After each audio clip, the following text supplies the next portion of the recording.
Daily current quiz का अगला question है, हाल ही में एलआईसी के एमडी और सीईओ के रूप में किसे नामित किया गया। आपके ऑप्शन है धीरेन्द्र ओझा, डॉक्टर बीएन गंगाधर, सिद्धार्थ मोहंती, अतुल कुमार चौधरी। इस क्विज का सही आंसर है सिद्धार्थ मोहंती। आइए एलआईसी के बारे में कुछ स्टैटिक देखते हैं। एलआईसी की जो स्थापना हुई थी वो 1956 में हुई थी और इसका हेडक्वार्टर मुंबई में। एलआईसी भारत की सबसे बड़ी जीवन बीमा कंपनी है। अदर ऑप्शंस पर एक नज़र डाल लेते हैं। धीरेन्द्र ओझा भारतीय प्रेस इंफॉर्मेशन ब्यूरो के जनरल डायरेक्टर बने हैं। भारतीय प्रेस इंफॉर्मेशन ब्यूरो के जनरल डायरेक्टर। बीएन गंगाधर राष्ट्रीय चिकित्सा आयोग के अध्यक्ष चुने गए हैं। और अतुल कुमार चौधरी ट्राई के सचिव यानी कि सेक्रेटरी चुने गए हैं। Thank you. Daily current quiz का अगला क्वेश्चन अपॉइंटमेंट से है। हाल ही में आरबीआई के ईडी कौन बने हैं। ईडी यानी कि एग्जीक्यूटिव डायरेक्टर। आपके ऑप्शन है चारुलता एस कार, ज्योति विज, राकेश रंजन, कपिल सिब्बल। इस क्विज का सही आंसर है चारुलता एस कार। आइए अदर ऑप्शंस पर एक नज़र डाल लेते हैं। ज्योति विज जो है फिक्की के मैनेजिंग डायरेक्टर बनी है हाल ही में। Rakesh Ranjan staff selection commission यानी कि एसएससी के अध्यक्ष के रूप में चुने गए हैं। कपिल सिब्बल सुप्रीम कोर्ट के बार एसोसिएशन के अध्यक्ष के रूप में चुने गए हैं। इन्फॉर्मेशन अच्छी लगी हो तो प्लीज़ चैनल को लाइक सब्सक्राइब करिए और हमें सपोर्ट करिए। Thank you.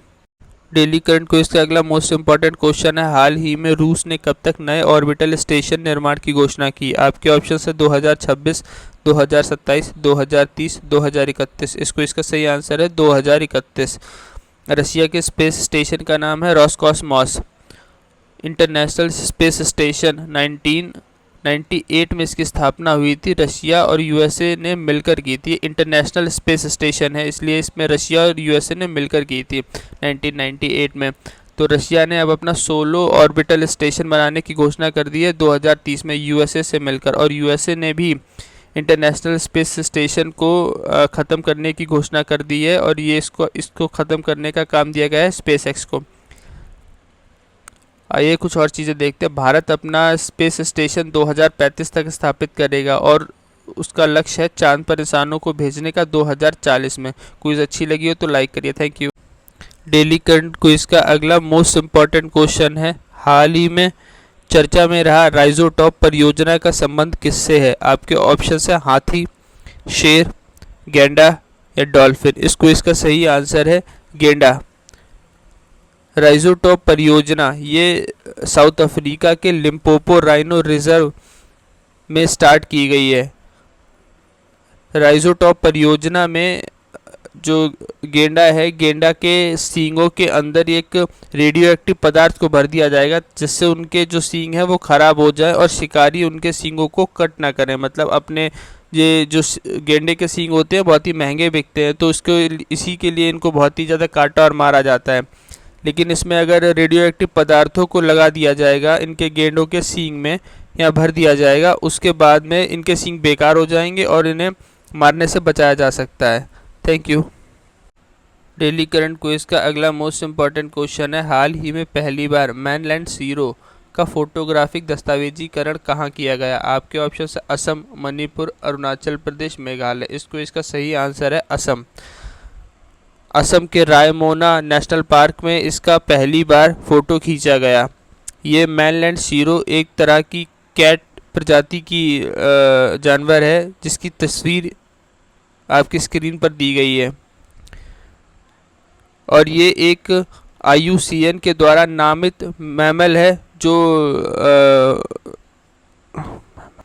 इंडेंजर्ड स्पीसीज़ की कैटेगरी में लिस्टेड है IUCN के द्वारा।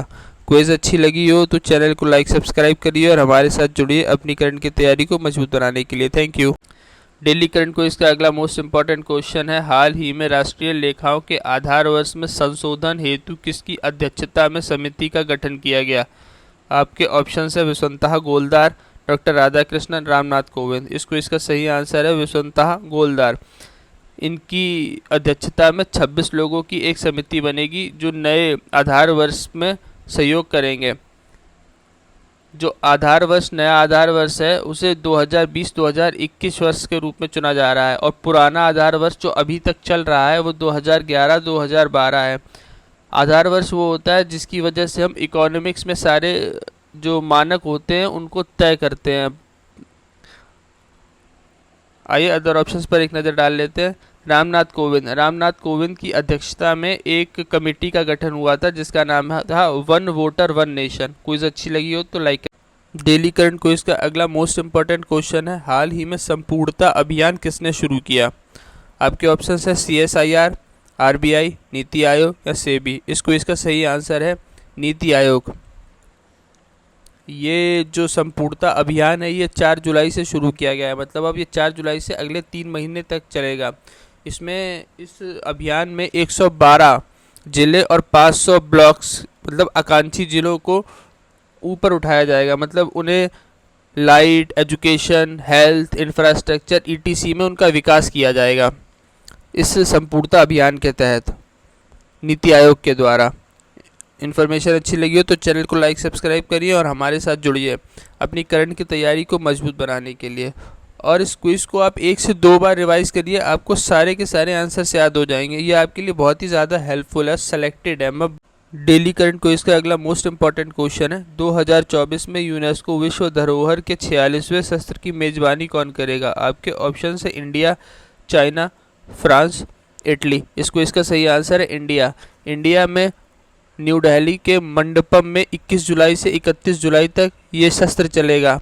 ये इम्पॉर्टेंट है क्योंकि इस बार भारत के नॉर्थ ईस्ट से एक नॉमिनेशन गया है जिसका नाम है अहोम मोहिदम। अहोम मोहिदम एक टीला होता है जिसमें अहोम साम्राज्य के लोग अपने परिजनों को जलने के बाद उसकी राख को दफनाया करते थे, तो उसी टीले को इस बार नॉमिनेट किया गया है जिसका नाम है अहोम मोहिदम।